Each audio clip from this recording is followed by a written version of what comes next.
د پلار او د زوی کور د یو بل نه جدا جدا دي. اوس پلار راولګېده د زوی کره په میلمستیا لاړې یا زوی راولګېده د پلار خواله راغی، نو آیا دوی به دا ورځې د یو بل کره سپرانه منځونه کوي که نه پوره منځ به کوي؟ دا یو ضروري مسله ده چې په دې باندې ځان پوهه کوي. ګوره چې د دې جواب دا دی چې پلار د زوی نه د شرعي سفر په اندازه باندې جدا دی. صحیح شوله که نه؟ نو دا پلار چې کله د زوی کره لاړ شي که نه، نو دا به چې د 15 ورځو نه کمه اراده نو دی به هلته مسافري، او که د 15 ورځو یا د دې نه اوږد چکر نو دی چې څنګه هلته ورسي په لاره خو به مسافري، خو چې هلته ورسي نو دی به سي مقیم وي.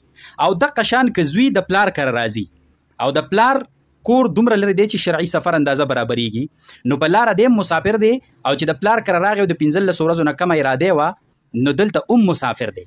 او که 15 ورځې یا د 15 ورځو نه زیاته اراده وه چې دا به زه د پلار کره تېرومه، نو بیا دلته مقیم حسابېږي، دا به بیا پوره منځ کوي. خو دلته یو ضروري مسله ده، پوینټ.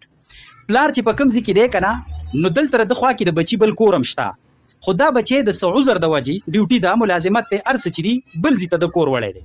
خو د پلار په خوا کې کور شته او دا اراده شته چې زه به بیا راځم، یا کله کله به د موسم مطابق راځم، ګرمۍ یخنۍ کې، یا به واپس راځم که دا ډیوټي او دا نوکري او دا ملازمت مې ختم شي، نو زه به واپس دې ځای ته راځم. پوخ نه متلی چې دا وطن مې بیخي ختم کړی دی چې ګینې بیا به نه راځم، پوخ نه متلی. نو دا یاد ساته، دا زوی که بیا د پلار خواله راشي نو د ده دلته کور دی، نو دی که د یو ورځې دپاره هم راشي نو دلته به دی مسافر نه حسابېږي، بلکې دلته به دی څه حسابېږي جي؟